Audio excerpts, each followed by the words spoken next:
The UK economy is supposed to be booming. We're meant to be in the midst of a post-lockdown V-shaped recovery.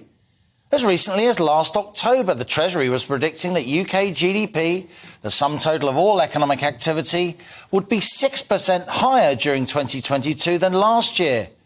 Now, 6% GDP growth is, to say the least, economic boom time. The UK economy did expand by 7.5% last year, but that was the natural bounce back as we recovered after the economy collapsed during the 2020 lockdown. Prior to that, the UK economy hasn't expanded by 6% since the early 70s, when I was a lad. At the time of Rishi Sunak's spring statement back in March, though, the Office of Budget Responsibility downgraded the UK's 2022 growth forecast from that 6% projection I mentioned back in October to 3.8%, reflecting the reality of ongoing supply chain snarl-ups, spiralling prices and the broader cost of living crisis. Now, from 2010 to 2019, pre-COVID days, the UK economy grew by around 2% a year on average.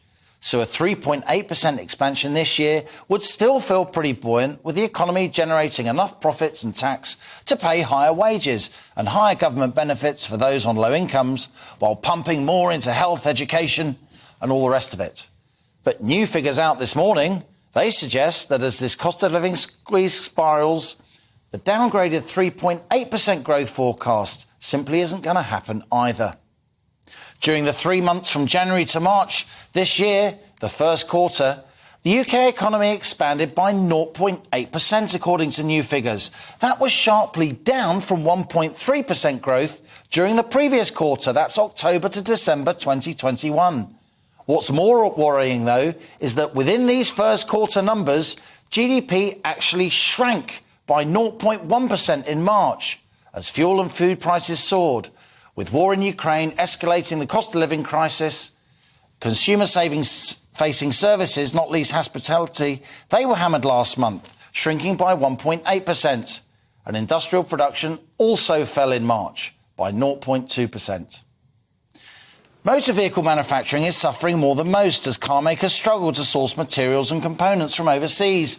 Supply chains remain broken, with global shipping yet to fully recover from lockdown and parts of China now reimposing anti-COVID restrictions.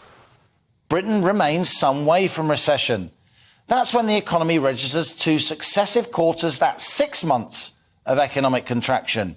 And given that we were meant to be booming and growth underpins government spending on all our public services, news that the economy is shrinking, if only so far for a single month, is a serious worry. So that's our On the Money question today. Can the UK economy escape recession?